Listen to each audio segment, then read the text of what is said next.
Warning, the Shekle Up podcast is a podcast created by two ex-degenerates that think they know sports gambling and spent their younger days breaking bookies and never hedging. We are not experts on anything, and everything we say should be taken with a grain of salt. We do not condone illegal sports gambling, and all gambling should be done responsibly. If you have a gambling problem, call 1-800-GAMBLER. Now enjoy.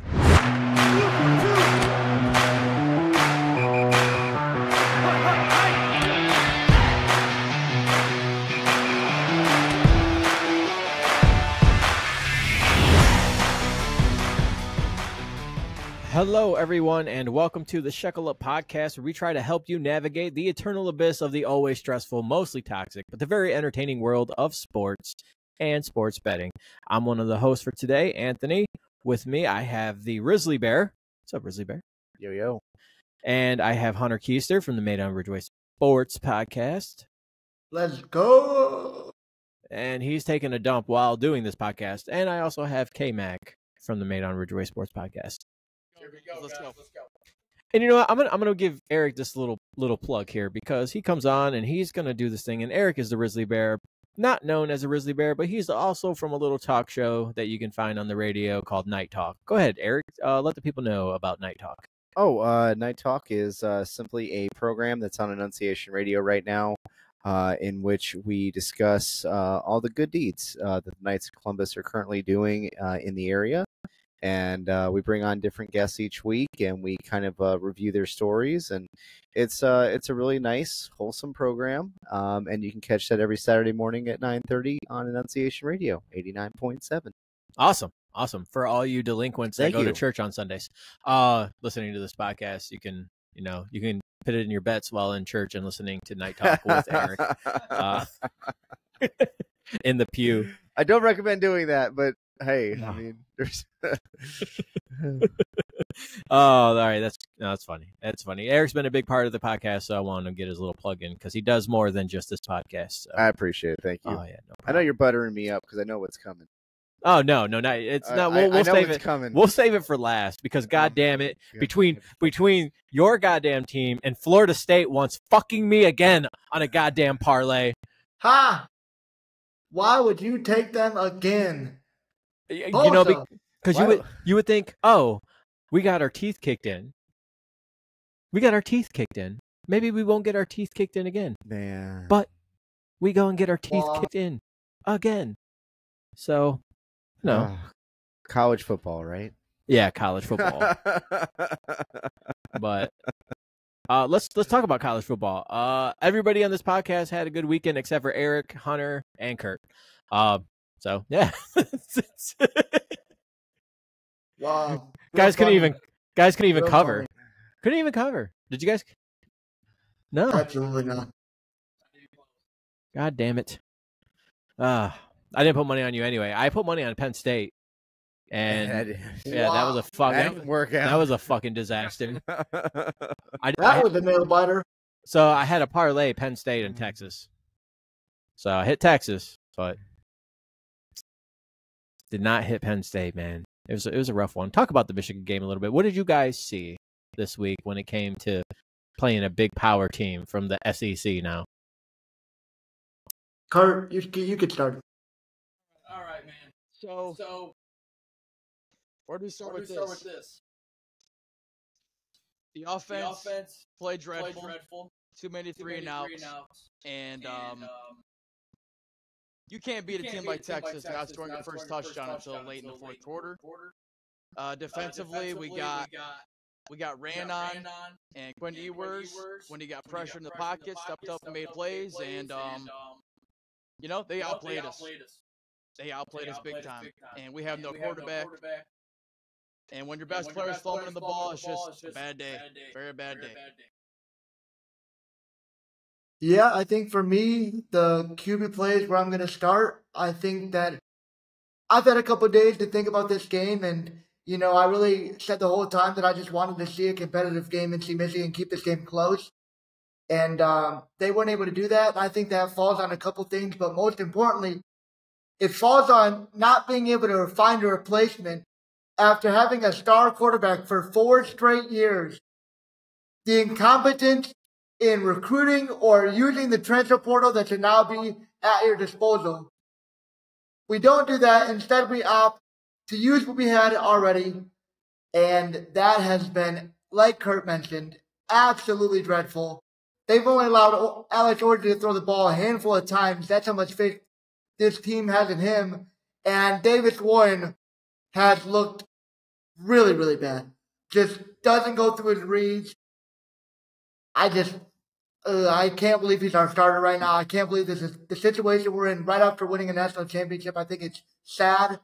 And we recruit at a way higher level than to deal with this right now, especially coming off an undefeated season. And I think it's just dreadful, and it's sad, and it's awful. And I don't know. Should I go on? The defense going to rely on the offense. And, I think the defense will look a lot better than they did against Texas. But in that game, they looked awful, just like the offense did. So I have faith in the defense that they'll get things turned around. But as for this season's offense, we might be in for a long one. Yeah. We'll talk about our picks here in a little bit after we get our reaction to some of these games. Of course, Ohio State comes through and finally covers. They cover. Ryan Day can cover his spread. It's a miracle. See, you guys keep saying Ryan Day, and I'm always going to point to Chip Kelly. I'm always going to say Chip Kelly runs that offense, calls those plays. So it ain't Ryan Day covering. He still couldn't. He still couldn't cover the bed with his blankets if he wanted to. Man. But Chip Kelly, on the other hand, can. That was good. Yeah, so I got no complaints with that game. They did their job, won by their spread. The quarterback still looks good. The receiver still look good. He actually spread it around this game as opposed to just throwing 4 touchdowns to Smith every time. So yeah, I got no complaints. If you guys got something to add to the Ohio State game, I'm cool. I'm sitting smooth. I like what I'm seeing. And again, we'll talk about that game once we get to our pick segment. Now, I got nothing more to add. They did what they needed to. They did what they should have. They whooped them on Western. Offense is looking good. I'll give them that. Yeah, so this sucks, man.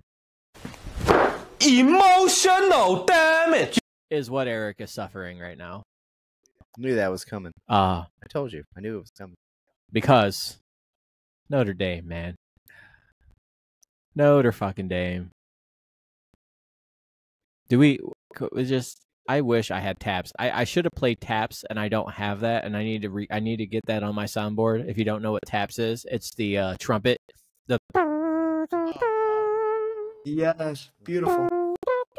Yeah, see, no, that's good night. Good night, Notre Dame. I don't even. You're right down there now with Florida State. Eric, do you want to touch on this on your team, as much as it'll hurt you? I've been thinking about what I was going to say because I knew that was going to come up today. And I've been watching Notre Dame football seriously for probably about 30 years. I'm 38 years old. I've been watching it for about 30 years. That was one of the most pathetic performances by a Notre Dame team that I have ever seen that was supposed to be ranked number 5 in the nation. The play calling was mysterious. The players, and it's not even on the coaching staff. The players just didn't make plays. They played like they were supposed to just win because they were Notre Dame. And that never works. And we come off this great victory at Texas A&M. You beat up an SEC school. You're flying high. Everything's going well. And now all of a sudden your coach is on the hot seat from the fans. I don't know if he is necessarily from the university, but the fans are not happy with him. They're not happy with Riley Leonard. I was at that game. I was sitting in the NIU student section. Okay? I was sitting in the NIU student section. And it was sickening to watch. What? Man. It was me and my father sat there, and we stayed. We stayed the whole game. No. We stayed the whole game. And we're driving home. And this is how bad we played. And my father looked over at me and he goes, if I didn't know any better, They threw that game. Now, I'm not ever going to say that Notre Dame threw a game because I don't think they ever would. And that would be horrible for the program, and it would probably be our destruction. But I will say this. Riley Leonard, once again, and I made this point at the very first podcast that we did when we started talking about this, Notre Dame has 3 4-star quarterbacks on their roster behind Riley Leonard right now. You cannot tell me after that game that kid is still the best option. He may be a great kid. He sounds like a nice person. I'm very concerned about what's going to happen at Purdue this weekend. And if I were Notre Dame, I would have spent a lot of time soul searching this week. And I'm hoping they got knocked all the way up to number 18. They got to win out now to even sniff the playoffs. You still got 3 ranked teams to play. So you do have a shot. But you have to win all those games, and you have to win out in order to make the playoffs. And they put themselves into this position, and I'm not even going to be a homer. That was a horrible, miserable performance, and everyone that was at that stadium the other day deserves to have their money back. That's all I'm going to say. I'm done. I'm over it. It's done. Let's move on to Purdue. But damn. I don't know what else to say. I really don't. The team that played Ohio State last year, so close and to the wire, was not the same team that was out on that field on Saturday. That's all I got to say. And I'm done. Poor guy. Well, oh well. He's going to be on the hot seat along with Franklin. I mean, Franklin, I don't care what you say. Yeah, it's a win, but you can't let BG. Yeah, but Franklin won. 34-point favorites, and they win by 7. 30, that's the point there. And it's not like Franklin's been out there just killing shit. I don't. I think it's crazy though to talk about, because I was reading like message boards on Notre Dame, especially this weekend, just to see the fans' reactions. Riley Leonard deserves every bit of criticism he's going to get, and the fact that they have multiple great quarterbacks behind him just justifies the fact that they should probably see some playing time from what you're getting out of Riley Leonard these last couple weeks. It wasn't great in week 1. It was dreadful in week 2. I think that the Marcus Freeman slander is insane to me. Should he have lost this game? No, but to call for his head already, I get you're a top 5 program, but just to call for his head already, it's a slip up. And I think that if he shows and he turns his team around and they have a successful season, that these fans are just crazy. And I know it's just an overreaction, but just the amount of people calling for him to be fired already was truly insane to me. Riley Leonard, I think, does deserve to be benched, and I think we will see another Notre Dame quarterback at some point throughout the season. Hunter, I understand what you're saying about Freeman, and yeah, I think it's too early to call for his head too.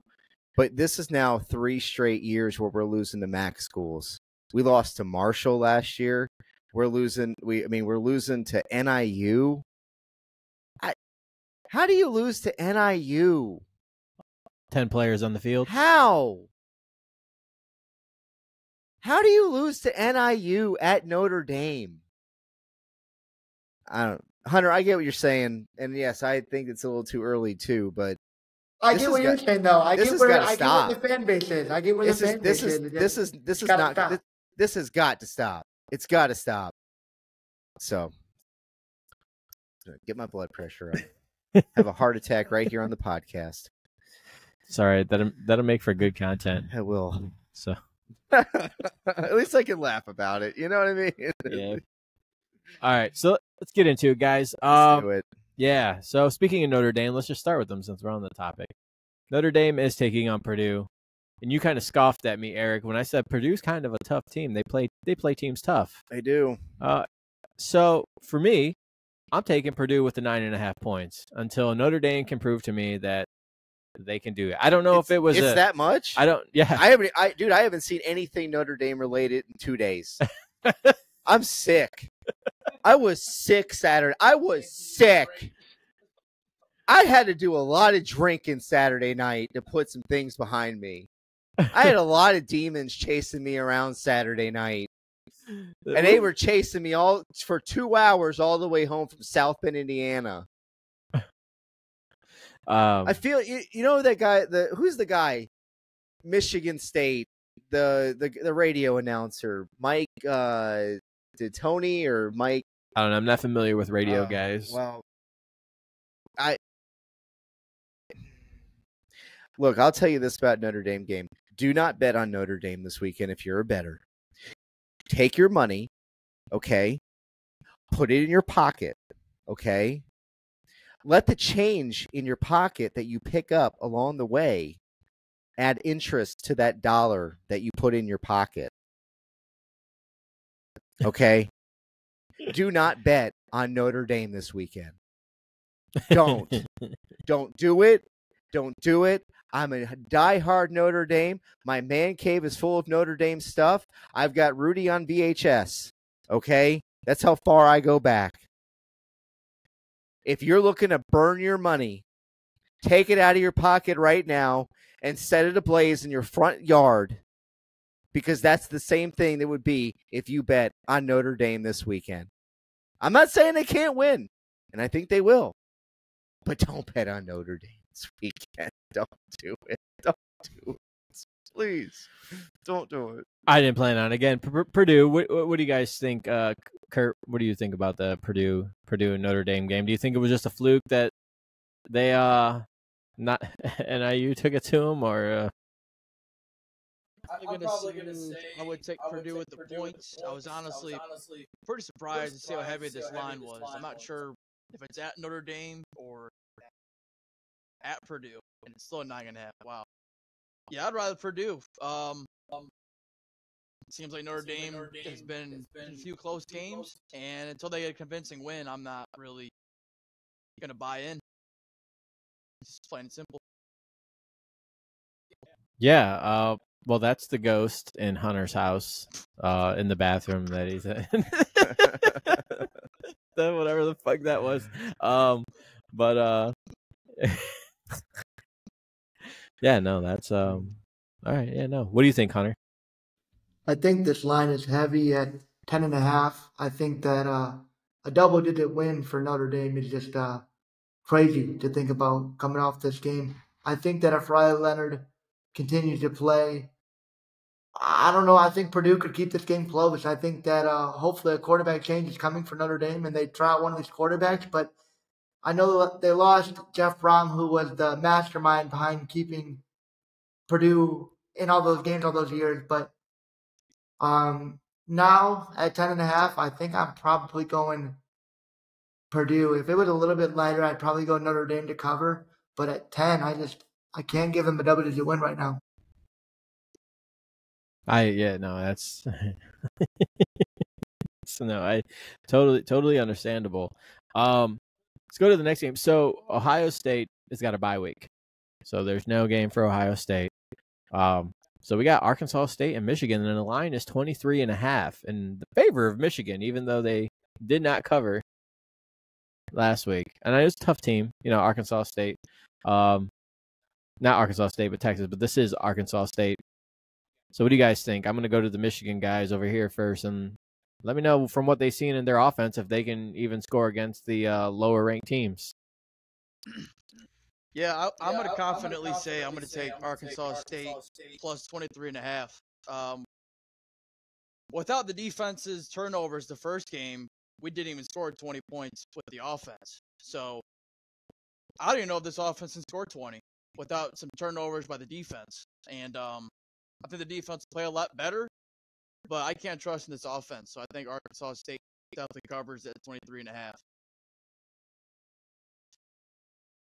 Okay. Hunter, what about you? So rumors are currently swirling that Jack Tuttle, 5th or 6th year guy quarterback that we brought in last year, is ready, and he is probable right now with the elbow injury he's been dealing with. but I think it's sounding like Jack Tuttle could play. And if Jack Tuttle plays in this Michigan game, I think he is a quarterback that can finally get this Michigan offense going a little bit. And so if he plays, I will take Michigan minus 23.5. Like I said, he is probable.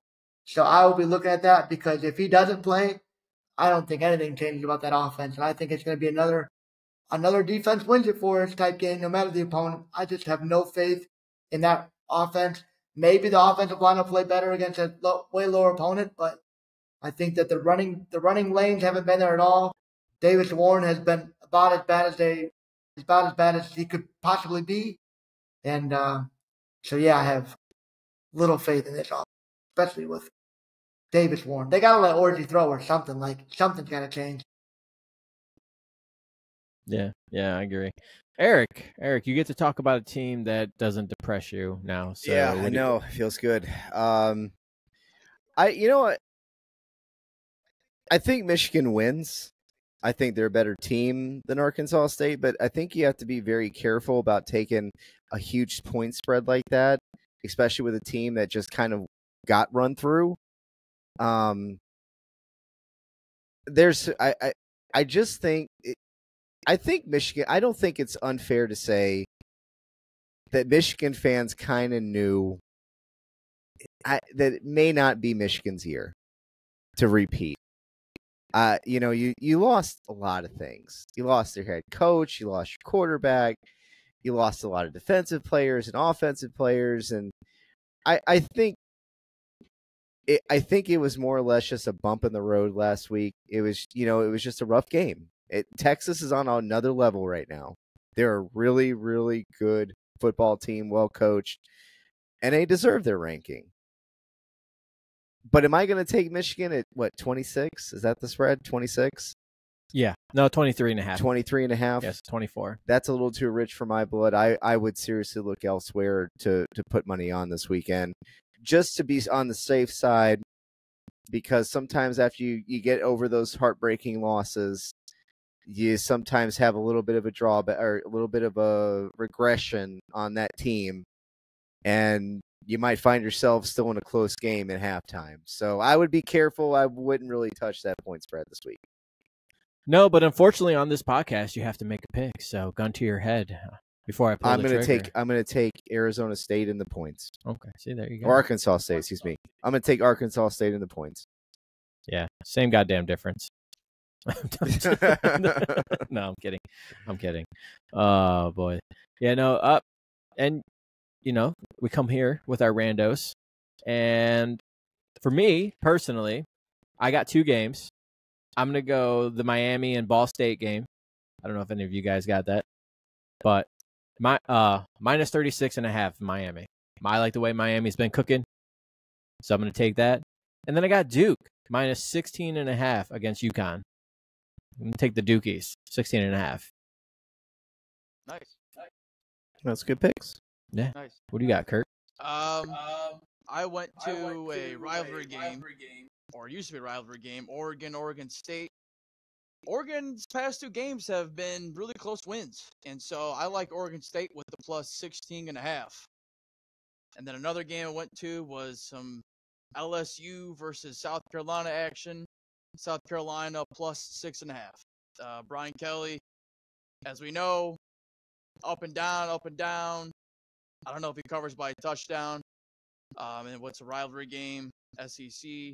And give me South Carolina plus 6.5. All right. Hunter, what are you looking at this weekend? So for the first game I got, we're going to Texas A&M and Florida. Florida is a 4-point underdog at home in the swamp. They have Graham Mertz in concussion protocol, who is their god-awful quarterback they got in from a transfer. He has been miserable, and they are going to bring in this freshman that is highly touted. A lot of people in Florida like him. I can't think of his name right now, but I just remember they were just talking about it as I was just reading things throughout the day, and Graham Mertz really isn't going to play this game. They don't expect him to, and they expect this freshman to play. And at home, underdogs against a Texas A&M team that I have my doubts about already. I definitely don't like how Connor Regan played, and I think that Florida can at least keep it within a field goal. So I like Florida +4 in that first game. And then the last game I had was Colorado taking on Colorado State. 7-point line for Colorado. I think they're going to be hungry. They're going to be hungry for a win. They played their rival last year in a very, very close, I believe, overtime game. And in this one, I think Colorado's out for blood. Give me Colorado -7. All right. Sounds good. Eric, what do you have for this week for I just want to football? say, Hunter, I love that Colorado State pick because did you guys watch the game last year? I did not. That was that was a mugging last year. I don't care that was not a football game at some points. That was just literally two teams beating each other up. Yep. And I really am looking forward to watching that game. I'm looking forward to it. Absolutely. That's a night game for sure. Saturday's going to be crazy. Oh, There's yeah. an insane UFC card, and these football games, it's going to be crazy. Saturday. That's going to be a great game. That's going to be a great game. I'm going to take two. I'm going to do my lock of the week, and that's Georgia versus Kentucky. Georgia's first real test, back in the SEC, playing real opponents. I like Georgia, and I like them to cover. I think it's probably going to be them in Texas at the end of the year for the championship. So I'm definitely taking Georgia. And then I went with an interesting one, I thought, which is going to be Alabama versus Wisconsin. And Alabama's coming off a little kind of a close. Yeah, they looked like they were having a tough time there for a moment. They were. That was not a blowout like many of the experts predicted. So Wisconsin is usually very good against the run and can run the ball too. I'm very interested to watch this game, and I'm going to take Wisconsin in the points. I'm going to take Wisconsin. I don't think Alabama's going to be able to cover versus Wisconsin. I think Wisconsin is a good Big 10 team or Big 30 team, however you want to say it, because there's about 45 teams in the Big 10 right now. I mean, take your pick, right? I think they might find themselves. Cause I think that's at Wisconsin, right? Is it not? Alabama could find themselves in a little bit of a dogfight away from Tuscaloosa, Alabama. So I'm taking Wisconsin, and I'm going to say it right now. I'm going to change my pick. I'm taking Wisconsin to win. Talked himself into it. I'm taking Wisconsin to win. I think you want a good upset for this weekend. Take the Badgers. And why not? He's putting a little bit of Riz on that bet. So hey, I ain't the Grizzly Bear for nothing now. Hey, no, I like it. That's good, man. Look, you're catching on the podcast now. I'm proud of you. You give me a couple times. Yeah, I don't know about that parlay that you had over the weekend, but other than that, bad things happen. But I don't judge. As we learned this weekend, bad things happen all the time in college football. So this is Sparta! It's the K-Mac attack. All right, it's back. We all know what that sounder means. That means K-Mac is going to come back in here with a vengeance and pretty much tell us what's up with this week, man. So, for this week, postpone Colorado's performance against Nebraska, in which they got absolutely dog walked. Dog walked by Nebraska. In response to reporters' questions, Shedeur Sanders says, did anybody even touch Dominic Raiola, the Nebraska quarterback? And I took a lot of flack with that comment because as the quarterback of your team, you're supposed to be the leader. You're supposed to be the guy that sets the tone. Everybody looks to you, you keep your troops in line. But when you say a comment like that, how does that make the guys in the locker room feel, as far as you're basically saying your offensive line is soft? right? You're saying my line didn't block me. You're putting the blame on them. And not only that, you're basically saying our D-line didn't do anything to them. So you're taking these shots in front of a camera when this is stuff that should be behind closed doors. And it comes off self-centric and egotistical. Like, I'm untouchable. I'm not the reason we lost. And honestly, I think that locker room and that team is one game away from being a madhouse. I thought Colorado was going to be something when Deion got there, but honestly, I don't really think they're about it. I really don't. And so, Shador's, I feel like they're all just all hype, and they're not backing it up. I feel like they're all talk, all hype. And so I feel like that comment really just gave me a sour taste, and it's just like, that's what you're going to say? Like, you start off, when it comes to answering reporters' questions, there's a certain way to go about it. And I feel like being a great all-time player's son, you would know that. And just the way he answered that question, I feel like he did it completely the wrong way. And, I think that locker room is going to be a mess if things don't get better soon. Yeah, but the way I look at it too is, look who they raised by. That dude ain't humble. Deion Sanders is not a humble guy. Never really has been. Maybe when he was on the NFL Network, he had a little bit of, caution into what he said and stuff like that. But the player that he's been and the coach that he's been so far, he's got no remorse, and that's their dad. So like,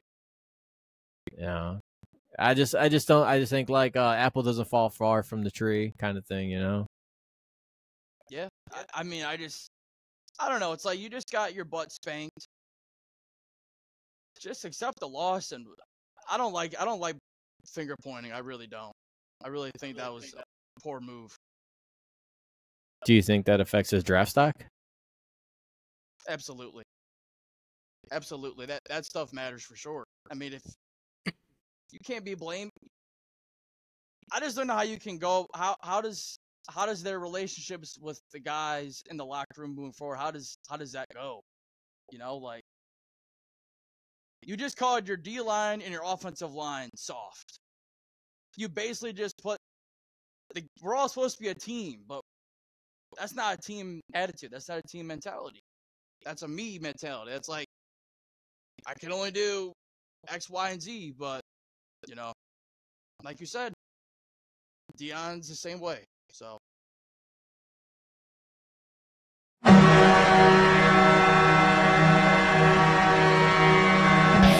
It's time for Hunter's Hockey Hits on the Shekle Up podcast, brought to you by Hunter Keister. All right, it is not officially hockey season yet, but we are pretty close. But I figure we do a little bit of something and do some hockey news with Hunter today. Go ahead, Hunter. Let's get it going. Hockey hits are back. Hockey season hasn't started, but just wanted to hop in here and give a quick tribute to the Goudreaux brothers, Johnny and Matthew Goudreaux, who were tragically killed last week by a suspected drunken driver when they were out riding a bike in New Jersey. Just wanted to kick this back off with a little tribute to them, as Johnny, an incredible hockey player, and Matt played it as well, and tragically killed because somebody doesn't know how to get an Uber, get a Lyft, call a friend, walk, sleep in your car. It's absolutely terrible, and drunk driving is despicable and should never be done. So just another reminder, there's so many applications and things you can do to make sure that's not a thing that you have to do. And unfortunately, 2 people tragically lost their life because somebody decided that they could take things under their own hand, and look where it got them now. So just a quick shout out to them, and let's keep going. Yeah, man. I think they're both from the Philadelphia area too, I believe. So, because I know there's a couple of photos with them wearing Flyers jerseys and stuff. So all over the social media of like the Philadelphia stuff I was seeing online. So it's a sad thing, but don't drink and drive, kids. It's not a good idea. Never is. Never will be. So, condolences to that family. But Also, going to the NFL, we got a lot of condolences happening here because I'll tell you what, there were some teams that didn't do so well and some teams that did more than we thought. Like, who knew that the Saints were just going to go off? See, Hunter finally picks a team that's not the Saints, and he's honest with himself. And the Saints roll through, and they just drop 40. We're better off without each other at this point. Oh, gosh. So, all right, NFL. What did we think about the Friday night Brazil game? It was a great game. The field sucked. The field sucked ass. Yeah, that's what I was looking for there. Like actually being in Brazil, it sounded like a soccer game. To be honest with you, they were just cheering the whole entire time, which is cool. But the current defending champions take on the Baltimore Ravens the night before in Thursday Night Football. And it was a slobber knocker, man. This guy got in my case, and he was like, "Oh, the Chiefs." And I'm like, because he's listening to our videos, and I'm like, what are you doing, man? Like, relax. First of all, you act like I'm saying the Chiefs are trash by picking the Ravens. They were literally a tiptoe away from, like, don't come at me like the Chiefs like manhandled the Ravens all night, because that's not the case, brother. It's not the case. So I think I'm going to say this for the folks too. This is a gambling aspect based podcast. Yes, we will talk like general, in generalizations and stuff like that. But when we make our picks, it's normally based on point spreads. And if it's not, we will point out and say money line. We'll say outright or money line, take those bets. And yeah, I took the Ravens, but it wasn't a bad bet because they were literally one tiptoe away from going into overtime, and who knows what happened at that point. So that was a good game. It was a nice way to start off the NFL season. What do you guys think? I'll start off with the Thursday night game. A very competitive game in which the Ravens definitely should have went to OT. Justin Tucker's field goal that he missed was a massive momentum swing, which really would have kept the Ravens within at least a touchdown, because for a while it was 10-20. And so I thought they got away from Derrick Henry, because after that first drive in which they scored, they only gave him the ball about 5 more times. And, when Lamar needed to make those 2 passing plays where he had likely in the left pylon this era, made a bad throw. And then you had Zay Flowers in the middle of the field, made a horrible throw. And you can't miss those. You can't miss those. But he made a really good throw to Zay Likely, which was just 1 toe away. And honestly, if the Ravens would have made that touchdown, I think they'd have went for 2 and gone for the win. He did. Our he ball was saying 2. 100% ready for that. Yeah, he was saying 2 because I thought it was in. So yeah, definitely. Yep. But very ultra competitive game, and good way to kick off Thursday. No, it was a fantastic game. I really enjoyed watching it. It was really just 2 fun teams to watch, honestly. 2 fun offenses. They didn't hold back. It looked like they were in mid-season form. Maybe a couple wrinkles here and there. But other than that, I was really impressed. I thought the Ravens played pretty well. But how about Xavier Worthy for the Chiefs? Where'd he come from? I've been screaming Xavier Worthy. Where he came out of my mouth. Hey, man. That was a very bad choice of words. Another mistake I made besides my parlay this weekend was not putting Xavier Worthy on my fantasy starting lineup. Nope. I still won, by the way. However, yeah, no, that was a really, really fun game to watch, and Xavier Worthy could be a real problem for defenses down the road. So I think it set the year off right. Even though the Ravens got the loss, I still think it set the year off right for them, just in terms of their ability to run the football, and they kept it pretty close versus the defending AFC champs and Super Bowl champs. So good game. Good game. Yeah, I was screaming Xavier Worthy in draft for the fucking Bills. And wouldn't you fucking know, what did it look like the Bills needed this week? I have no idea what it looked like they fucking needed this week. Fucking stupid. I mean, The Josh Bills are Allen still went off. Could you imagine if Xavier Worthy was right next to him? Instead, they go, "Hey, Chiefs, I know you always bend us over in the playoffs. So what we're going to do for you, just because it feels so good to be bent over by you on a consistent basis, we're going to give you Xavier Worthy. That's what we're going to do. We're going to give you that. And whoever does the drafting in Buffalo, I hope they watch that Thursday night game. And then I hope they put their resignation in on their own life, because that's probably what I would have done. Is just signed my life away and just said, you know what, I'm done. I don't know how to do this anymore. Pretty harsh words there. Well, I wanted to say the S word, but then I feel like I would be banned on all sorts of kind of, media and things. So I'm just going to say I put my resignation in. He put his 90 days in. Just say that. He put a 2-week notice in. He should have. If he saw Xavier, he just went off. And I just don't. Almost 20 points in fantasy on top of that. Man. Now, will it happen every week? Probably not, but you kind of saw the threat there. And Mahomes didn't even launch it to him. Could you imagine if you put him on the outside and give Josh Allen's arm a nice little toy there? No, stupid. And I'm not even a Buffalo fan. If I'm Buffalo and I'm their fans, I'm pissed. Because who did they get? Who did they end up drafting right after him? They traded the pick. It wasn't even that. It was Buffalo, then it was Kansas City, and Buffalo said, you know what, Kansas City, you're going to give us, a 7th round, whatever the fucking stupid draft pick they got, because you guys want Xavier Worthy. And then who do they get after them? It was a receiver. Yeah, okay, so.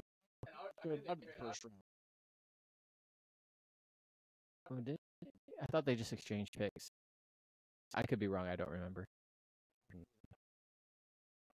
But yeah, so anyway, back to the Baltimore Ravens game, in Kansas City.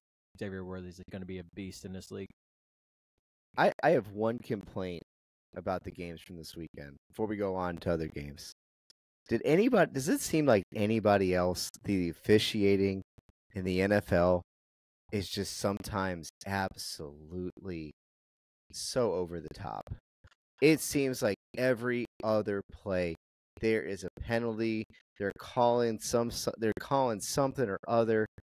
Man, can we just have a game where it's like, okay, I understand penalties are going to happen and they're going to get called, but every other play, it's hard to watch sometimes. I think, week 1 to begin with is where they kind of make their point, right? So they over excessively say, hey, this is what we're calling this year, and they really put an emphasis on it. We'll see this week, and then next week, kind of where they go with it. It was stupid. At this point, what's more dumb is that why didn't Harbaugh just go, hey, dude, move the fuck up.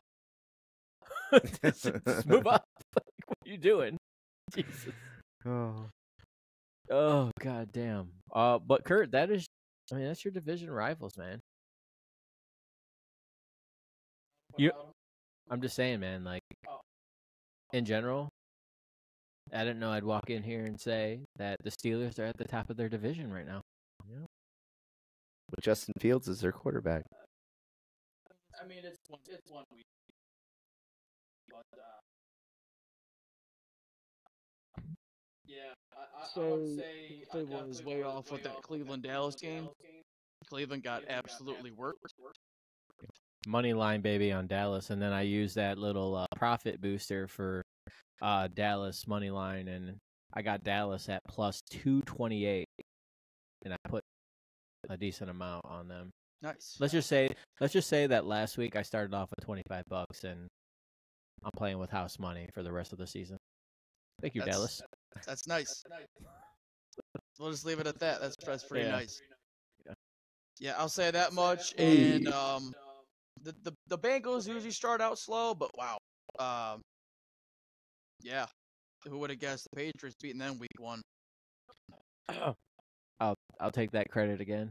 I didn't say they would actually win, but I was slamming New England with that point spread. Did you? Oh yeah. Oh. Okay. Yeah, no, Gotcha. I'm just saying that was a lot of points, and I'm like 7.5. Jared Mayo is a defensive coach, so let's see here. Oh, you know what? I don't think I did put the local in. Yep. I had Dallas. I had the Pats. Kurt, you had the Pats. Yeah. Oh, I mean, it's week 1. Weird stuff's gonna happen. That's just how it usually goes.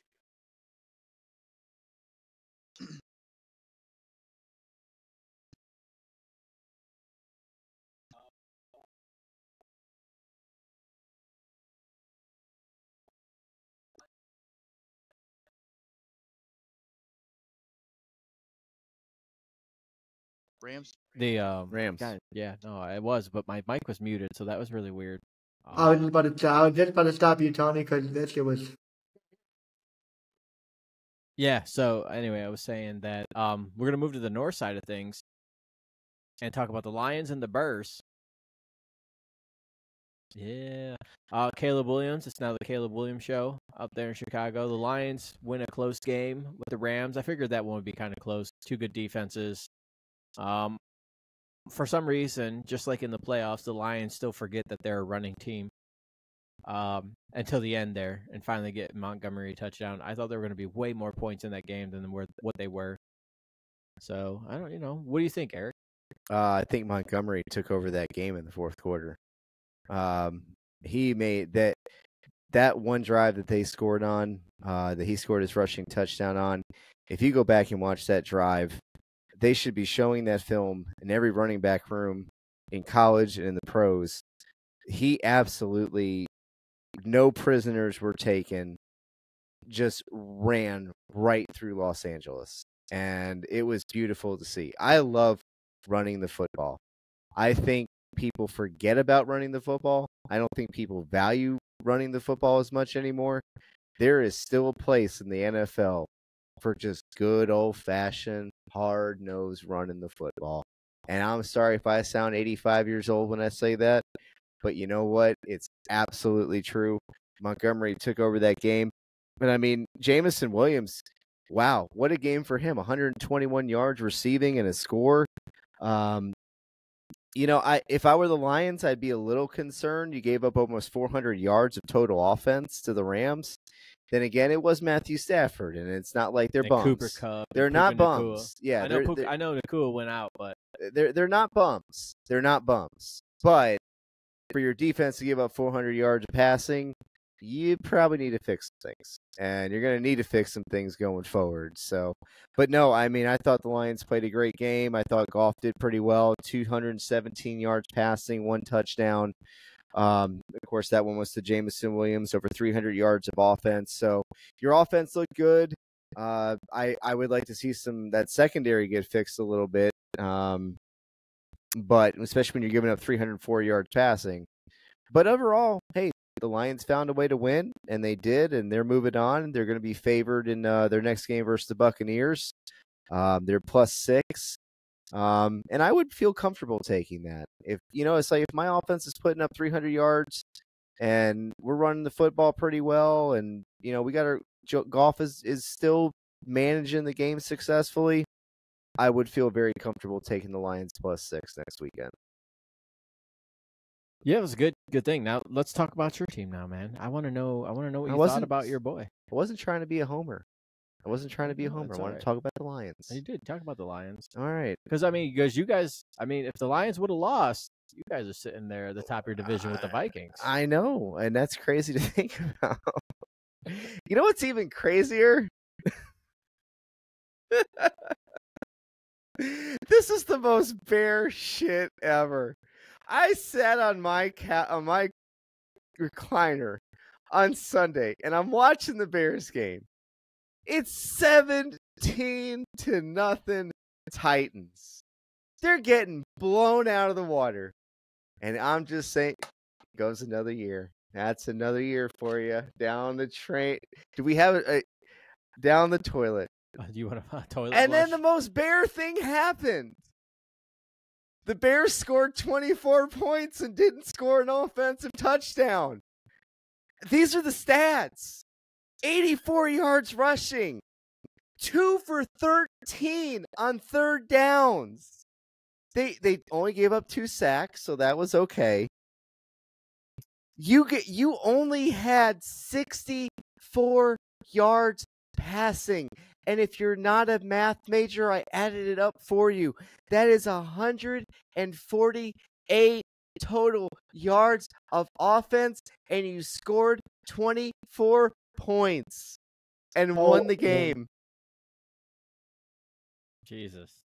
That is the most bear shit ever. I don't care what anyone says. That's the Chicago Bears right there.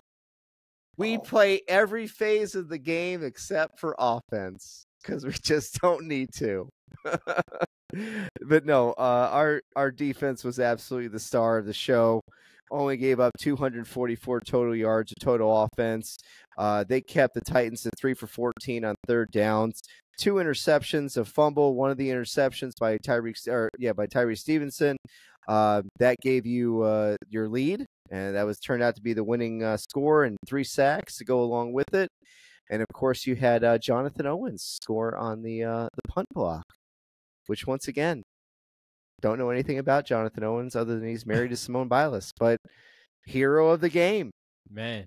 Okay, I mean, I want to make an analogy between like the Yankees and Bucky Dent and the Bears and Jonathan Owens, but I don't think they translate. But Bucky freaking Dent, man. Jonathan Owens might be a star in the making. Who knows? No, great game. You win. You better figure some things out, though. Caleb Williams did not look well. You were not running the ball well. And you got to go to the Texans. And I'm sorry, but your defense is not going to be able to win that game on its own. Not with Stroud, not with Nico Collins, not with Stephon Diggs. You're not winning that. Not with Joe Mixon. I don't think the Bears are 6.5-point dogs. I would take the Texans. I gotta call it like I see it, but I hope the Bears win. But my dad always told me, don't bet with your heart. And I'm not betting with my heart. So you always got to keep your wallet into it. But Kurt, speaking of surprise teams, goddamn. Your Steelers, man, we're looking kind of good, man. What was what are they putting in the water in Atlanta? A whole lot of good defense, 3 takeaways. And an efficient offense, though no touchdowns scored, 6 field goals. But the defense came to play. They got a lot of pressure on Kirk Cousins. Shut down Drake London and held Bijan in check to about 100-ish yards. And held the Falcons scoreless in the second half. And no goddamn touchdowns. I had him on an anytime touchdown parlay, bitch. Yeah. Should have done someone else. That's at you too, Hunter. Should have done someone else. But, yeah, Justin Fields had to step in for injured Russell Wilson, played his role, and found a way to get a victory this week. He's not injured. They gave that team to Fields. There's no way. Russell Wilson was dressed. All right, let's think about that for a minute. yeah, He was dressed, which means he could play. His Very calf sad was to hurt. play him. And no matter what, you always put in the best quarterback that gives you the best chance to win. What's his injury again? What are they Um, claiming his injury is? Calves or He something. re-injured his calf, which was the same calf he hurt during training camp.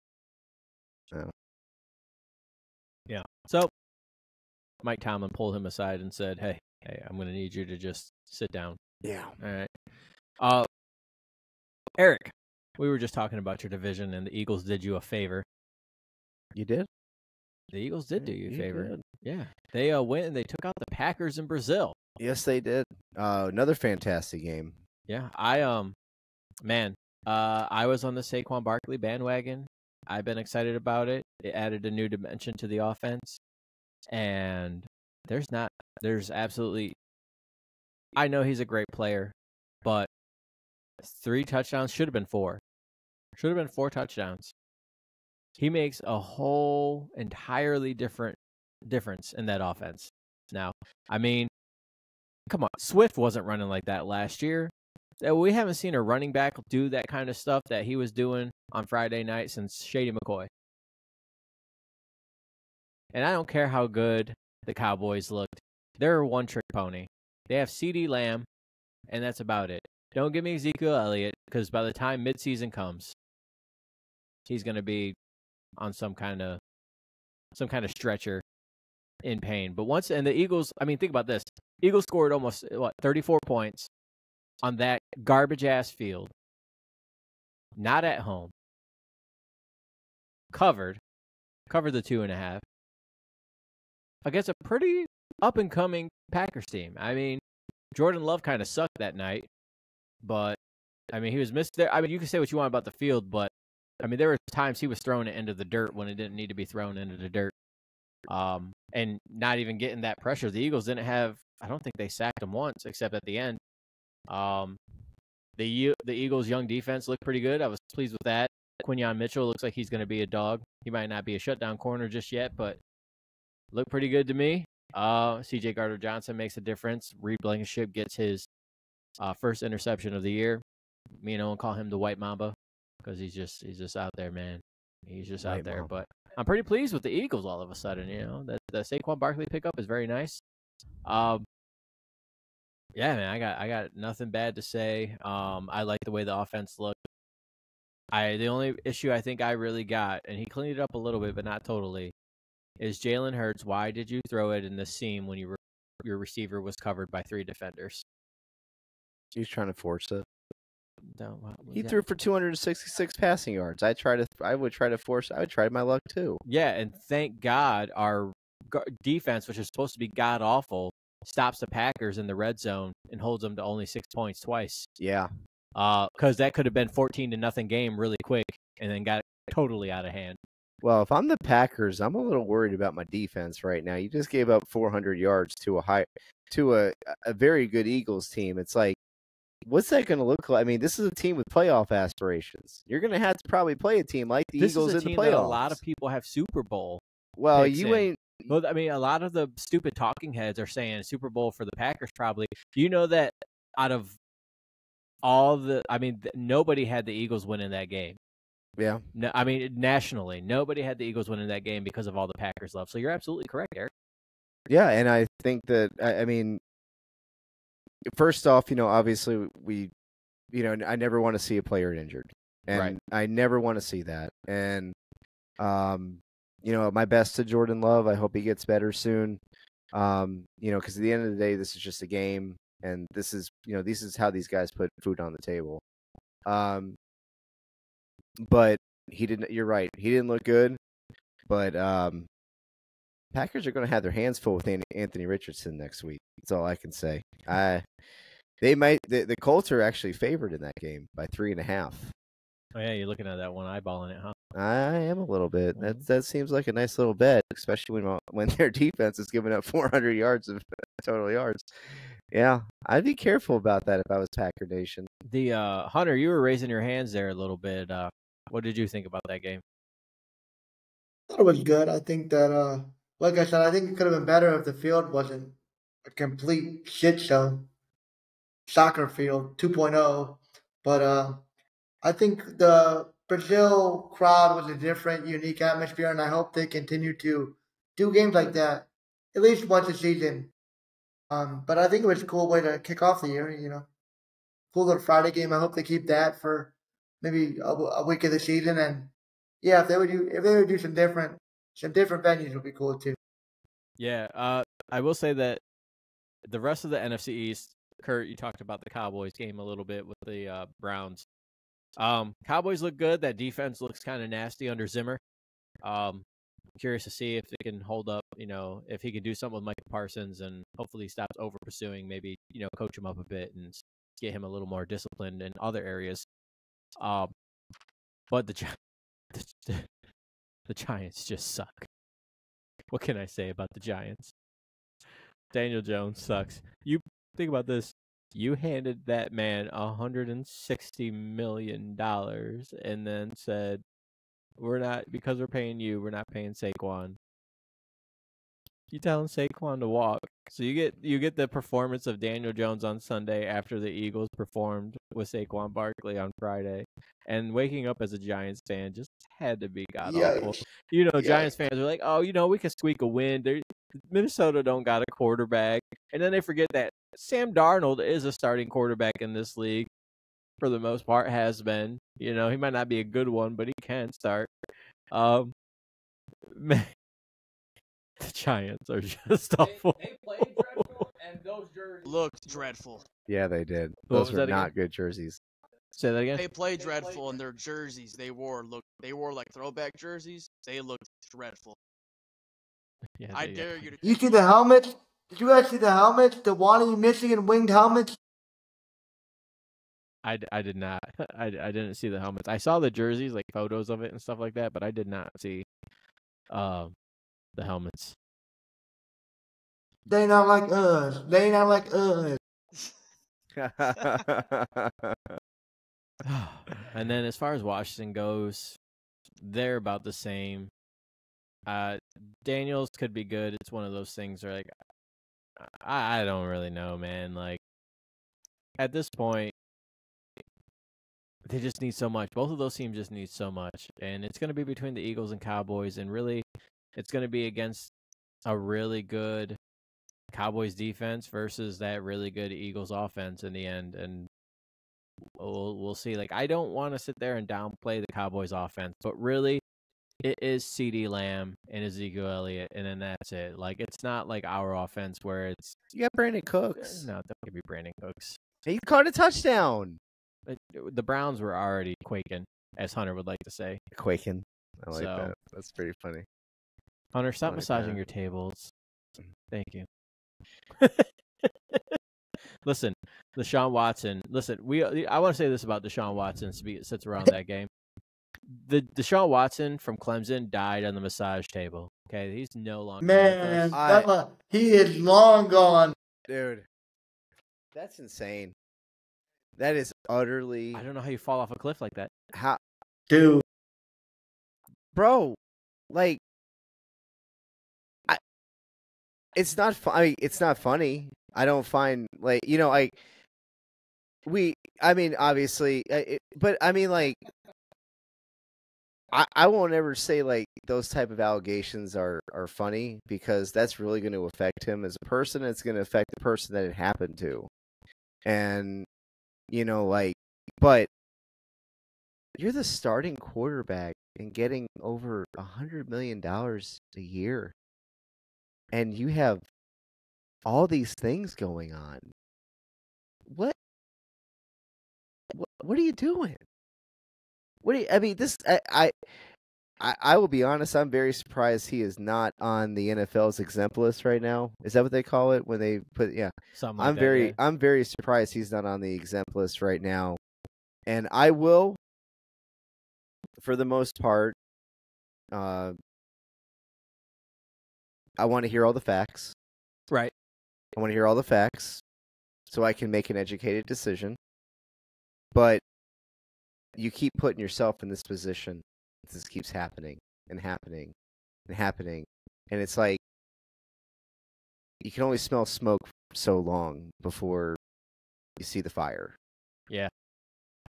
Yeah, and aside from Deshaun Watson, I think this Stefanski has got to be on a hot seat. I mean, if he can't get the shit together, the Browns have a really talented roster on paper. Jerome Ford is going to be a good running back. Yeah, and even with Chubb coming back, the receivers they got. I mean, Judy is a nice receiver. Cooper is. I mean, he's getting old, but he's still an okay receiver.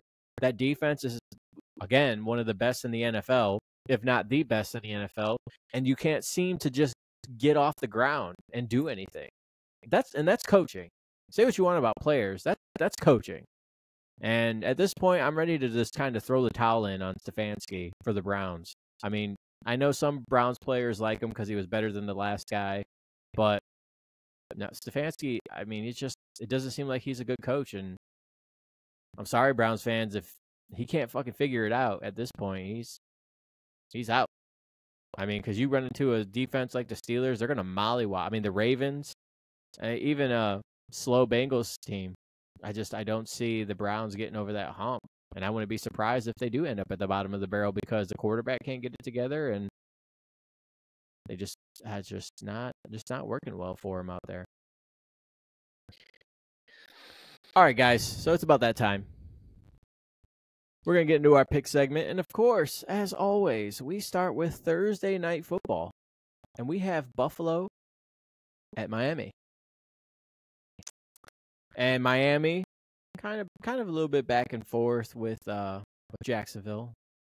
Buffalo, same thing. They really didn't start getting going until the second half. But it's week 1, so it's hard to really gauge. But Buffalo's getting 2.5 points at Miami. Ooh. So for Thursday Night Football, I mean, I'm going to go with Buffalo. If you're going to give me 2.5 points with Josh Allen plus, it's still under that threshold of 3 to 4 points.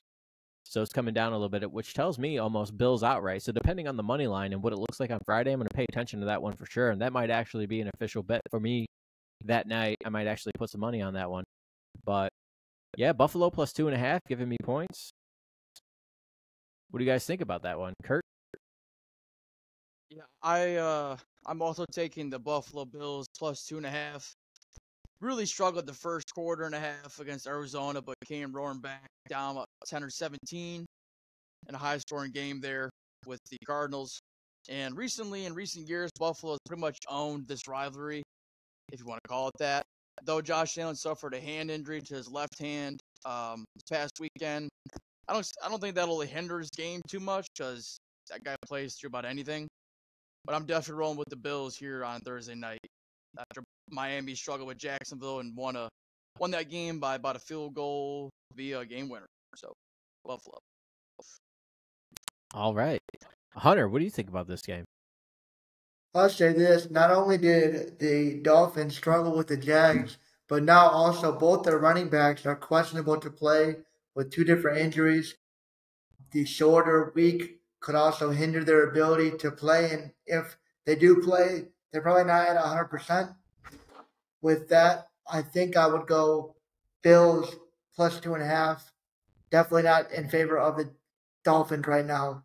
3-point game over the Jags. I think they should have beat them handily. I'll definitely ride with the Bills plus 2.5. All right, Risley Bear, what do you think of this game? I think Hunter brought up a really good point about the 2 running backs being questionable for this game. And I'm going to be interested to see what the money line does if they actually end up declaring that the 2 running backs, or at least if one of the running backs is able to play, either Mostert or a Chain, whose name I always brutalize for some reason, but I'm trying. Don't worry, I do it all the time. But I got to be honest with you. I don't know if Buffalo has the weapons to keep up with Miami in this one. You got Tyreek Hill on the field. You got Jalen Waddle on the field. You got Tua Tagovailoa on the field. I mean, I understand Jacksonville's got, Travis Etienne and Trevor Lawrence is a great quarterback. But I really like the Dolphins, and I'm going to take the Dolphins. I'm going to take the Dolphins and the points and to cover, and all that good stuff. No, that's fine. My only thing is that like Buffalo is always winning that division, and Miami just can't seem to get over that hump. So I mean, if you tell me because they lost Stephon Diggs is he's an okay player. Like I mean, I don't think he's a great receiver. He might have great numbers, but I'll never really. I think that his whole career was made off of Miracle in Minnesota. Yeah, probably. Because right after that, because Minnesota let him walk, and he ended up going to Buffalo. Yeah, well, Minnesota's made a lot of mistakes over the last couple of years. Let's be honest. True too. That's true too. I mean, they took J.J. McCarthy, so I mean, obviously, there's got to be something wrong with this program. See, I got crucified for it, but I'm gonna be honest. I've said it and I'll say it again. Had he been healthy, he would have had a better year than Caleb Williams. But we'll never know now. We won't. He'll always be a year behind because he got injured. If he keeps throwing for 68 yards a game, I mean, it might not. He might not catch up. It might not matter. Speaking of your 68 yards of offense, they took those yardage and turned it into a point spread because, like you said before, Chicago is 6.5 point underdogs against Houston in Houston. And you're absolutely correct. In my opinion, I'm taking Houston with those points. If I didn't see your offense produce, and if it's not going to produce, you're not going to be able to keep up with Stroud and all his weapons on top of the really good defense that the Texans do have. Yeah, I'm going to take Houston minus 6.5 for the Sunday night football game. I think the Bear fans need to approach this game with a very realistic standpoint that we were not winning the Super Bowl this year. We were probably not going to win the NFC Championship this year. This was a building year. This was a year to get Caleb Williams assimilated. They signed DJ Moore. You've got Odunze, who I think still will be a really good receiver in this league. Allen won't be there after this year. But getting back to the pick, yeah, I like the Texans. I like the Texans plus the 6.5. If by some miracle the Bears score 34 points on defense, maybe, which we just saw is not out of the realm of possibility. But no, I take the safe bet and go with the Texans this game. But I am rooting for the Bears. Go Bears. Yeah, go Bears. Hunter, what do you think about this game, man? I like the Texans. I just don't like what I saw from the Bears. I don't like what I saw from Caleb Williams. And I think that the Texans they're at least a contender in the AFC, where the Bears are just building. And like Eric mentioned, they're in a growing year, and I think that's what they would do. I think they could be competitive. But with the touchdown line, I don't like it to go any further than that. But if I can get it at 6.5 or 7 points, I would definitely lay the points with the Texans. All right. Kurt, where are you at on this, buddy? Because, Yeah, I hate to ride with y'all on this one, but I'm also going with the Texans minus 6.5. After a very competitive divisional game against the Colts, 29-27 victory, with another game-winning field goal, back-and-forth matchup, I think Houston's offense just poses some problems there. I know Jalen Johnson's legit. Tyreek Stevenson was a solid rookie corner last year for the Bears, but if you don't have an offense to at least give your defense a break, man, eventually offense is going to take over, and Caleb Williams has got to play a lot better for them to be able to compete in this game. But I think 6.5 is just I like Houston with that. That's spread. all right, I don't blame you. So, all right, and Monday Night Football, the Eagles are getting prime time love, baby. And after just totally getting demolished by the Steelers defense, Atlanta is a 6.5 point underdog. Ah, man. What was the score to that game, Kurt? 18-10. So, 18-10. Atlanta didn't even hit the 20-point threshold, 15-point threshold. Meanwhile, the Eagles, even on that bad field, scored 34 points. They are at home. This is their home. Oh, even though that was a home game, this is their home opener on Monday Night Football. I'm taking the Eagles with the 6.5 points. They're going to wreck Atlanta. I mean, unless Atlanta does something drastic to totally. I mean, the only thing that does scare me a little bit, and I will say this, is Bijan Robinson. The Eagles got gashed a little bit, but what was funny is that the Eagles didn't get gashed by Josh Jacobs. They got gashed by a receiver. Yeah, they did. And it was rush. He was, little end arounds and stuff like that. So, I mean, if that's the recipe to beat the Eagles, I'll live with that. As long as they're shutting down Bijan.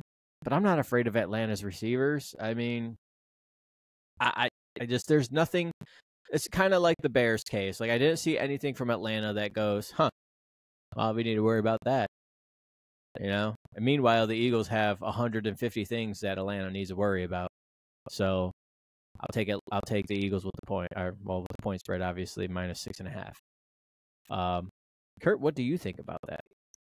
The Eagles are going to destroy the Atlanta Falcons. I don't know what's been up with the Eagles and Kirk Cousins night matchups in like week 2 of the past 3 years, it seems like. But the difference between us and Philly is that Philadelphia will score touchdowns, and we weren't able to. And once you get Kirk Cousins down early, he's going to need to throw the ball. And, you kind of eliminate the ability to run. And Atlanta's going to be a run-first team under Bijan. And so Philadelphia's offense is just going to put too much pressure on Atlanta. I like Philadelphia with the 6.5. All right. Hunter, what do you think about this game? I would take the Eagles with the 6.5. I just think that as long as they can keep Bijan Robinson at least in check, like you said, I don't think that they should have any problems with the Falcons receivers. I think that I could also see that this line moving up. So if you're looking to get some action right when you're hearing this, look for that line because I can see that line moving up a little bit. I do not like how their offense played. Like Kurt mentioned, I think the Eagles will be able to score touchdowns with their offense. Unlike the Steelers were able to. And like you said, once Kirk Cousins is a very system quarterback. He needs to play action. He needs to have a good run game, and then he can be successful. Once you get him down, the second you get him down, he's in a pass-first mindset. He is god-awful. He has shown it time and time again, and I think this will be no different. Primetime game. I like the Eagles. All right. Grizzly Bear, what do you think about this Monday Night Football game? Oh, I'm taking the Falcons, no doubt. Oh, yeah. No, I'm No, just I kidding. don't. Hey, That was a joke. I mean, listen, it is a heavy point spread, and if you took them on the point spread, it wouldn't be shocking. I mean, it's not that the Falcons, Bijan Robinson and Kyle Pitts and Kirk Cousins, it's not that they can't score points on the Eagles, because I think that they can. They're just, I don't know if they're going to be able to score enough. They were hoping that Darnell Mooney was going to be a good receiver for them. I don't think he will. I mean, he had a very poor performance his first game. right. So, like I said, I like the Eagles in this game. I would take them.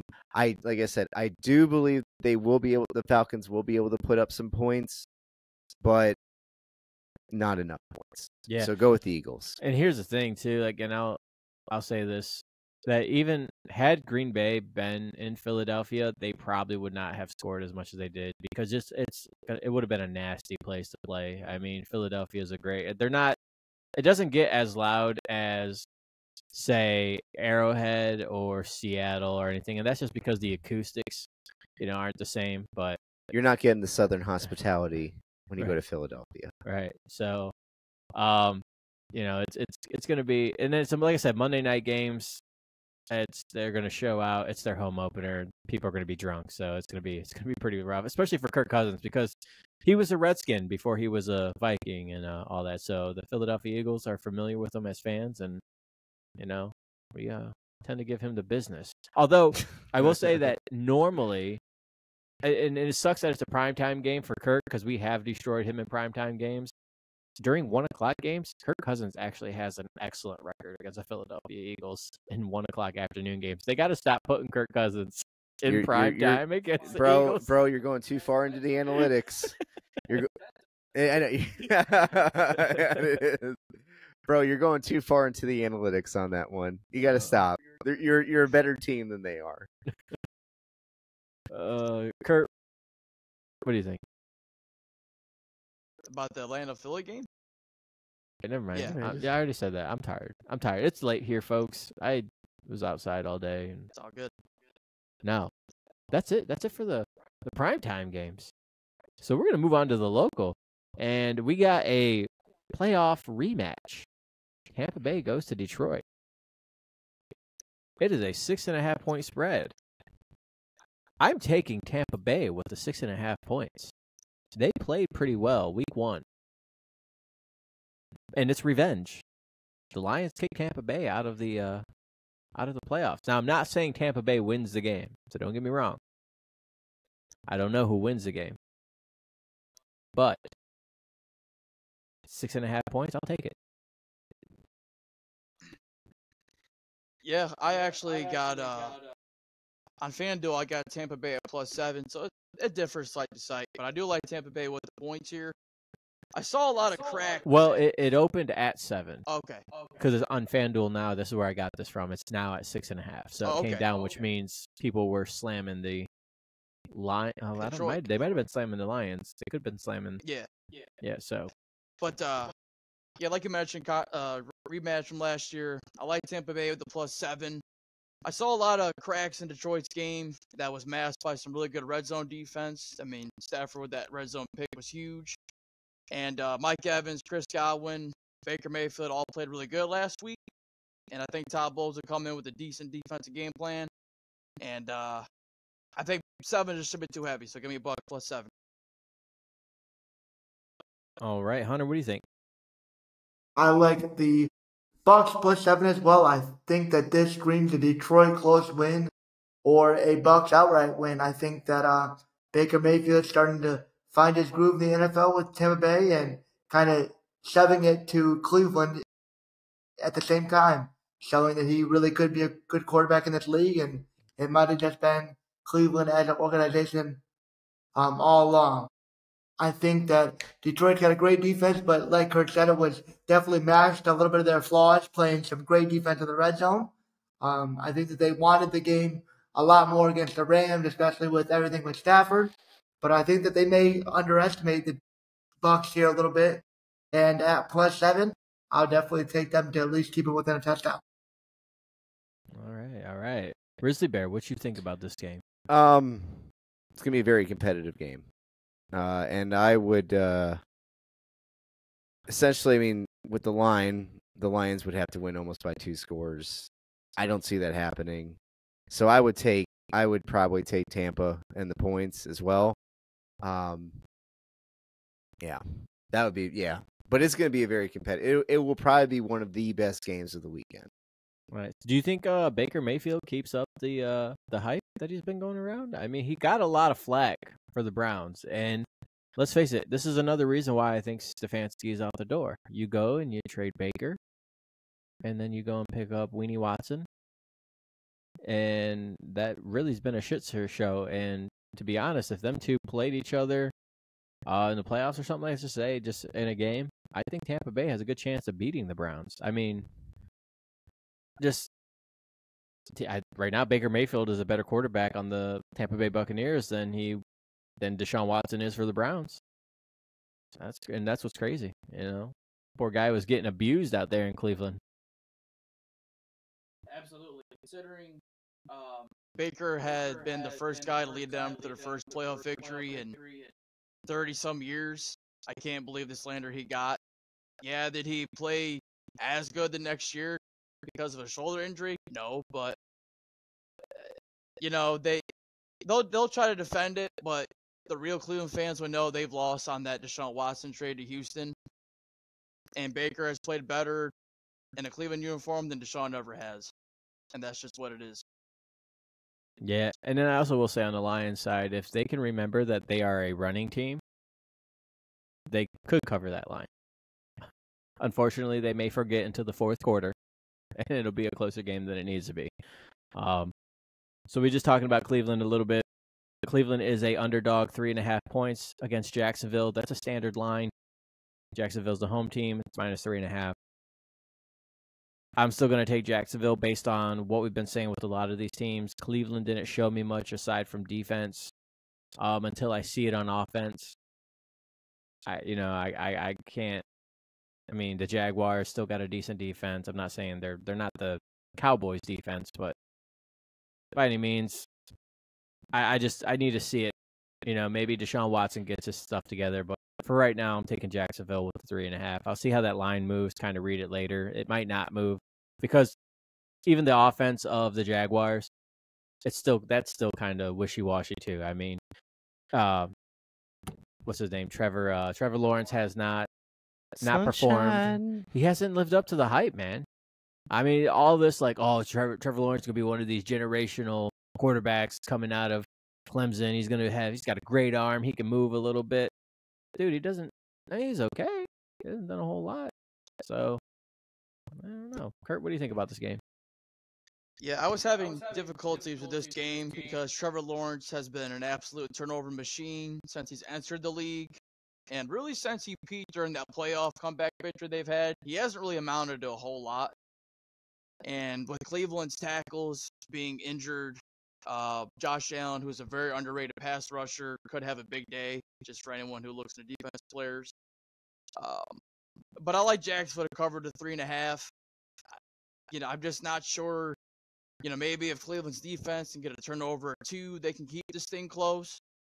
But I like Jacksonville -3.5. I saw more out of them than I did out of Cleveland week 1, so I'm riding with Jacksonville. All right. Grizzly Bear, what do you think about this game, man? You know what? I'm just going to pick someone because we've all been kind of picking the same teams. I'm going to go with the Browns. I mean, Deshaun Watson does have a chance to kind of turn this thing around if he's still playing on Sunday. They still got Amari Cooper out there. Their run game is still very strong. I think Jerome Ford is going to grow into a wonderful running back. Myles Garrett, anytime you have Myles Garrett on the field, you have a chance. Your defense can stop anybody when you have that guy on the field. You want to talk about a real generational talent. Myles Garrett it will be the real generational talent probably on the field. So I'm, for those reasons, and because Jacksonville, for as good as they are, I just always feel like Jacksonville is always very underwhelming. Yeah. And does anybody else? I mean, am I the only one who feels like that? Like, just it's the teal. Like, yeah, it's like the teal. we got this and we got that. It's like, and you're mid. And if you've ever been to Jacksonville, from what I hear, it's a very bland city. Yeah. It's it's not Miami. It's not Miami. It's not the retirement city of Tampa Bay. I would live in Jacksonville. But anyway, that's just me. You're a very bland man. Hey, I mean, I think I'm a little more Riz than that. No, I want to. You know what? So yeah, I'll take the Browns. I'll take the Browns and the points. And don't get me wrong, go Brownies. I want to pick the Browns, but I just don't trust Deshaun Watson. I know, I get it, and trust me, he may not even be playing on Sunday if this thing turns. Who is Cleveland's backup quarterback? It's who? Who'd you say, Kirk? Jameis Winston. Jameis famous. Okay. Jameis famous. Oh, he wants to eat a W. I'm sure he wants to eat a W this weekend. If he starts, they have no chance of winning. I'll say that right now. You're not going to be able to turn the ball over 15 times a game and beat Jacksonville. But no, but I'll take the Browns. All right. Hunter, what do you think about this game? Yeah, I'm going Browns. Definitely +3 spread. I just think that Trevor Lawrence, turnover machine. I don't really like what they're doing on offense. It's really, I mean, they're all right. Billy lost to the Dolphins, so they played them a little bit closer than I would have thought. But I like the Browns defense. Bounce back week. Deshaun, he's got to be hearing the noise at this point. It's coming from every angle at this point, as damn near everybody in that fan base has turned on him. So if he wants to make anything of this season, it's got to start this week in Jacksonville, and I think he'll at least cover +3. Maybe lose a heartbreaker, but I'll take Browns +3. All right, do we know if Jamar Chase is back at all? I have not. He's still to get paid. He still hasn't got paid, so. I mean, I know, but he wasn't playing. So do we know like what he wants to do yet? It's the contract, and I don't think he's gotten it. I don't think he's gotten one yet, so I wouldn't expect him to play much. All right, well then that's why I'm taking KC -5.5. They look pretty good against the Ravens. Baltimore can score. They had weapons, and they could barely keep up with Kansas City. Kansas City is at home. So I am going to take the Kansas City Chiefs -5.5. I just think that Xavier Worthy is going to keep popping off, and who does Burrow got? I mean, they could not get it together on offense, and it just seems like they're having a bit of a slow start. We'll see. Maybe Chase gets paid, maybe he doesn't. We don't know. Maybe he'll hold out. We've seen it before. Players holding out an entire season. So, what do you think about that one, Hunter? I don't know what to think about the Bengals right now. I know they did not look good at all against the Patriots, and without Jamar Chase, I suspect that these problems will continue. And against the Chiefs, I would like to say the Chiefs will maybe hit a snag or get snagged up, and maybe they will, but to me, it's not here. I'm definitely going Chiefs, and I'll lay the points. All right. What up, Riz? What do you think about this one, Cincinnati and Kansas City? I love me some Joe Burrow. Been watching that kid since college. Been watching that kid when he stomped Ohio State in front of everybody. It's one of the greatest moments of my life. And I'm always going to thank him for that because he just trashed them. He trashed the entire Ohio State secondary, their school. That's why I love the state of Illinois. Everything. He just trashed them all.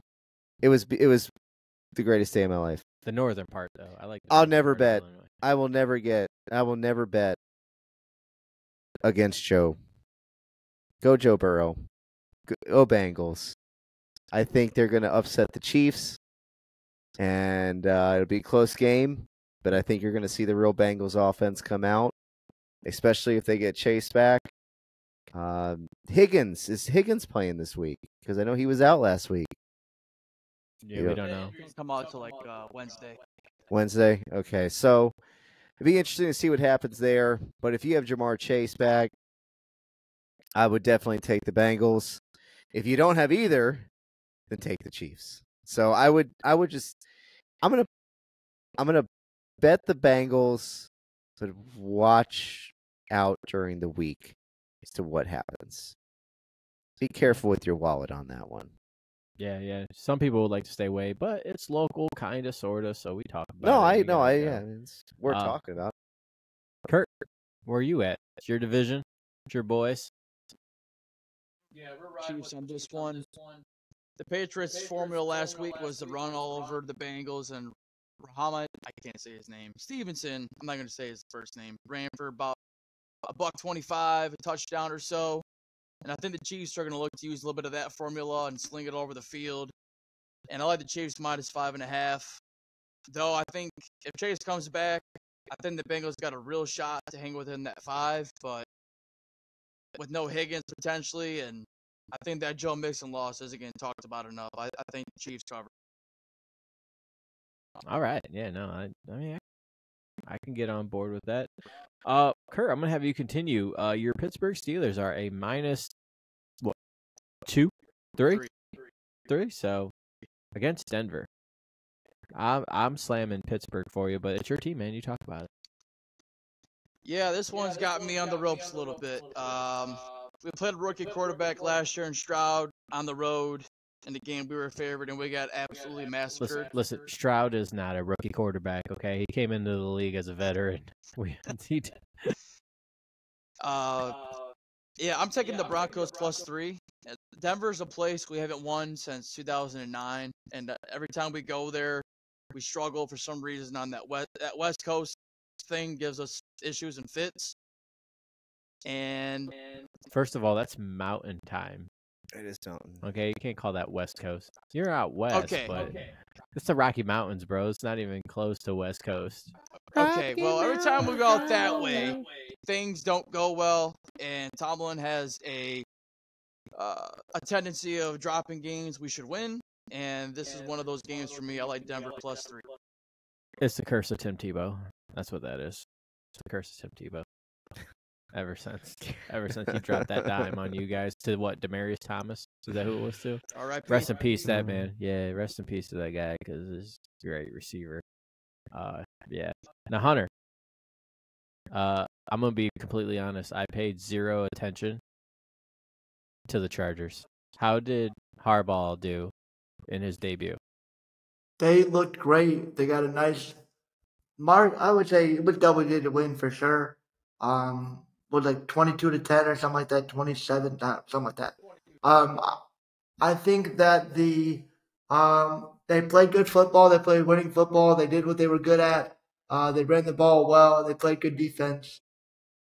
Just kind of a grinded out, just what they needed in the Chargers, just organization, just a coach that will coach them well and not really make any bonehead mistakes to lose them games. So that didn't happen, and they get a nice division win. Yeah, it's good to have a coach as a cheater. I'm totally kidding. But yeah, they're taking on the Panthers, and it's a 6.5-point line, and I'm going to slam the Chargers on that one. The Panthers suck. Bryce Young sucks. I've always said it. And for all you bastards that kept getting on my case because Alabama and Ohio State and Stroud versus Young and who was better, and I told you that fucker was too small to play in the NFL. I told you he'll be running for his life, and then he gets drafted by a shit team. I go, there's no way. Bryce Young sucks, okay? Stroud was a better quarterback. I was loud and proud for Stroud. He should have went first, although I'm glad he went to the Texans and not Carolina because he'd be good out in Carolina, but it would still be a disaster because that fucking franchise is just a goddamn mess. Hey, I love the fact that they thought that Bryce Young was the next big thing. I love that. We got rich off that. Who's we? Who? The Bears. Oh, did they? Yeah. Oh, you guys did? Oh yeah. That's right. I was gonna First say. round draft pick. Yeah. We got DJ Moore. We got a first round draft pick this year, which gave us Caleb Williams. We got 2 firsts, I think 2 seconds, and I think a couple thirds And or all something like that. All that for 65 yards on Sundays. Hey, still NW. still gave us one of the best wide receivers in the league, DJ Moore. Still gave us the ability to go out and get Keenan Allen. It's all right. No, I'm just saying in general. I fought tooth and nail with a lot of people about Stroud, and I'm like, he's gonna be the better quarterback.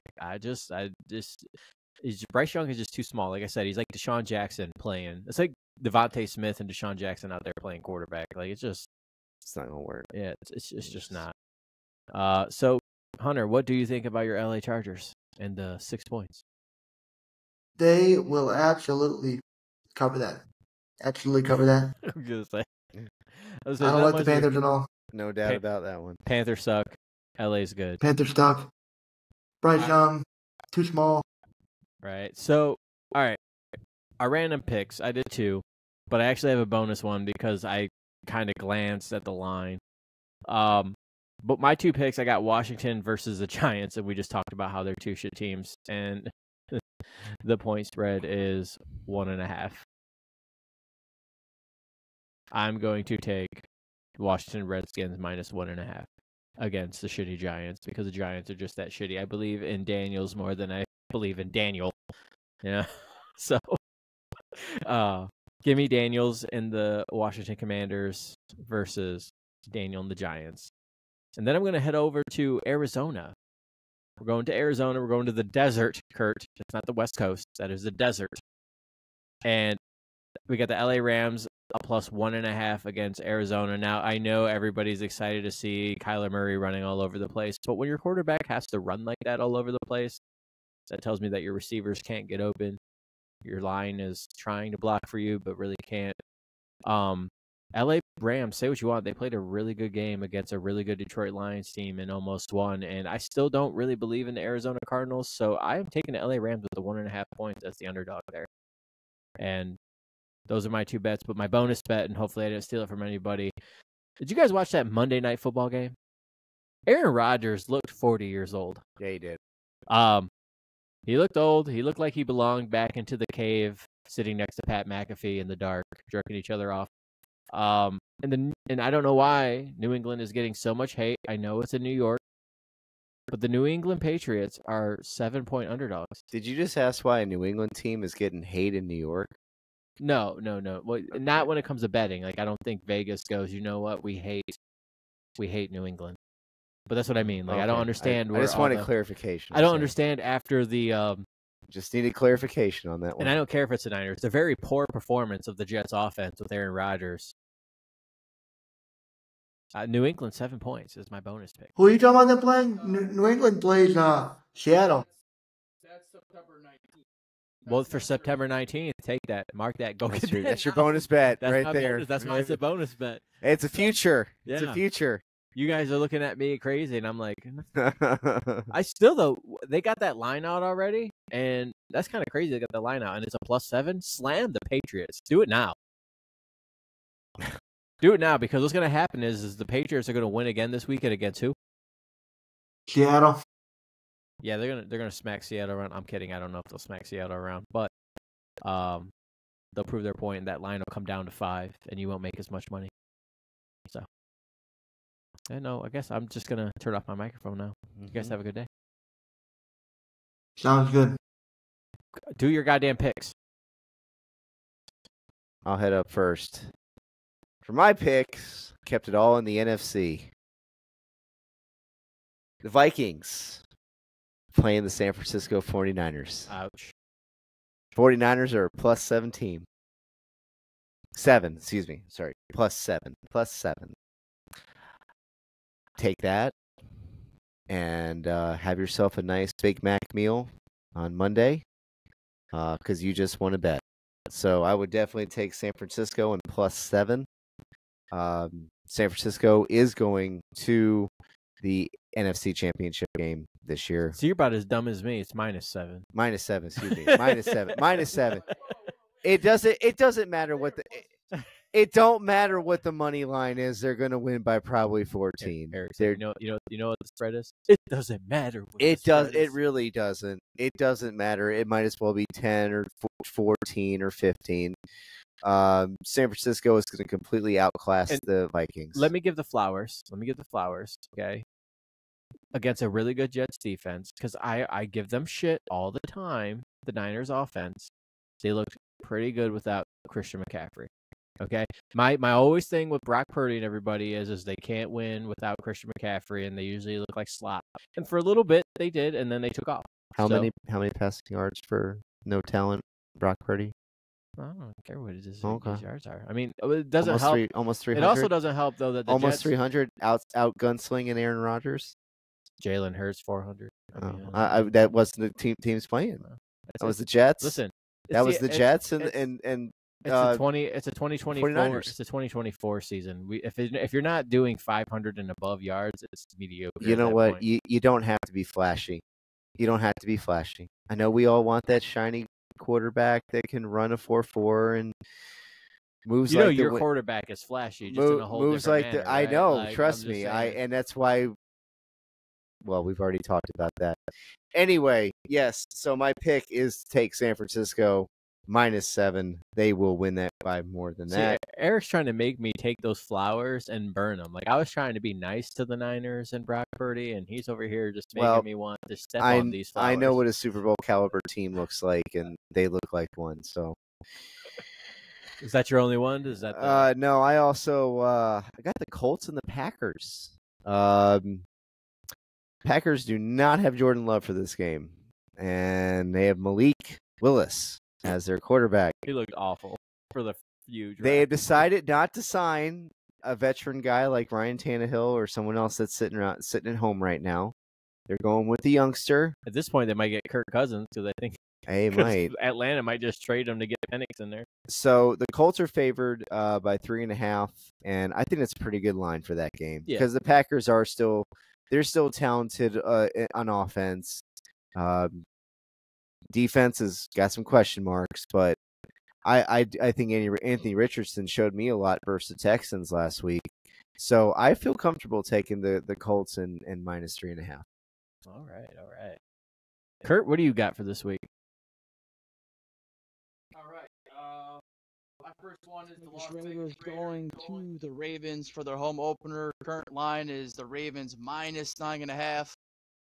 Gardner Minshew, Devontae Adams, and Zamir White, or whoever the running back is, are going to be getting clamped. The Ravens offense is going to put too much pressure on the Raiders defense and offense to keep up. I like the Ravens -9.5. For my next pick, I have the New York Jets on the road going to Tennessee for an AFC matchup. And the Jets are favored -3.5. And I like them to cover that and get their first win of the season. I think Breece Hall is going to have a big game here, and maybe we'll get to see some Rodgers to Garrett Wilson, a little bit of play action in there. Give me the Jets -3.5.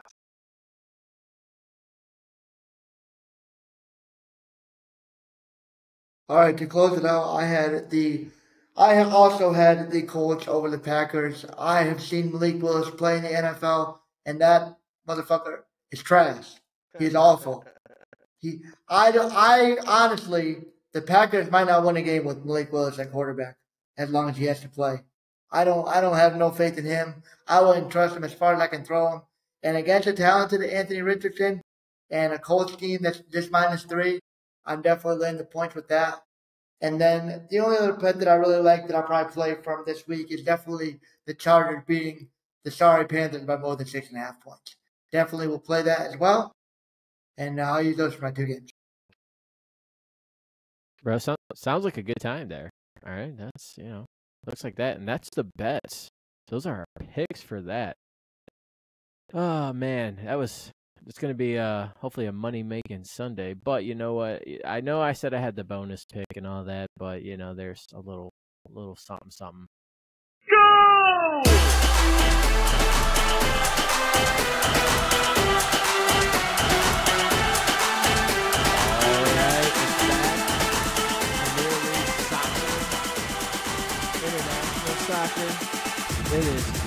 all here, baby. And here's what I got for you this week. So you're going to go over to your little app.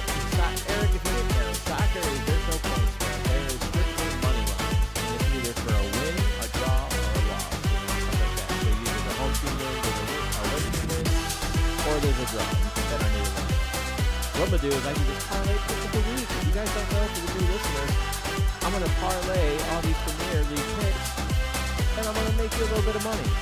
We're going to go to Man City, and we're going to take them at a minus 650. We're going to hit Liverpool for a minus 490. And then we're going to head over to La Liga, and we're going to go Atletico, minus 320. Real Madrid, defending champions, we're going to go minus 145. We're going to wrap that up in the bowl for a plus 208. Throw a few shekels on there and make some nice, easy money for Sunday morning. So, yeah, it's back, baby. Whoa. That was high energy, wasn't it? Wasn't it high energy? Love that soccer. Yes, sir. That is just the greatest sport ever. What Eric doesn't know is that we get downloads from Europe all the time, thanks to talking about soccer. So I appreciate the people in Germany who were listening a couple weeks ago, people in Ireland that were listening a little bit ago, and Aaron Gobra. Yeah.